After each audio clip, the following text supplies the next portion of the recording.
మీరు కానీ మీ ఇంట్లో వాళ్ళు కానీ 50 ఇయర్స్ 60 ఇయర్స్ ఉండి నీ జాయింట్స్ పెయిన్తో బాధపడుతుంటే నీ స్ట్రెంథనింగ్ ఎక్సర్సైజెస్ ఏం చేసుకోవాలో చూద్దాం. ఎల్డర్లీ పేషెంట్స్కి స్పెషల్లీ యాంకిల్ వెయిట్స్ అని దొరుకుతాయి ఇలాంటివి.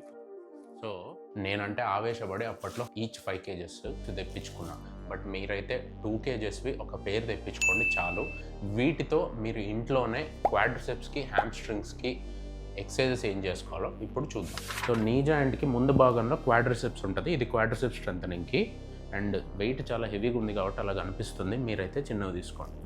కాలు ఇలా ఎక్స్టెండ్ చేసి అక్కడ 2 to 5 seconds హోల్డ్ చేయండి. మళ్ళీ దింపండి. మళ్ళీ ఈ టెన్షన్ ఫీల్ అవ్వాలి మీరు. అలా స్లోగా దింపండి. సో ఇప్పుడు హ్యామ్స్ట్రింగ్స్ అంటే మన థైకి వెనకాల భాగం. సో ఇవన్నీ వెళ్ళి ఇక్కడ అటాచ్ అవుతాయి నీ కింద. సో దీనికి ఏంటంటే మీరు స్ట్రైట్గా నిల్చొని సో ఇప్పుడు ఈ విధంగా బెండ్ చేయాలి. అండ్ అక్కడ 2 seconds హోల్డ్ చేయండి.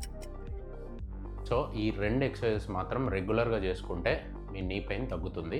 అండ్ అవసరమైన మీ ఫ్రెండ్స్తో కూడా షేర్ చేయండి.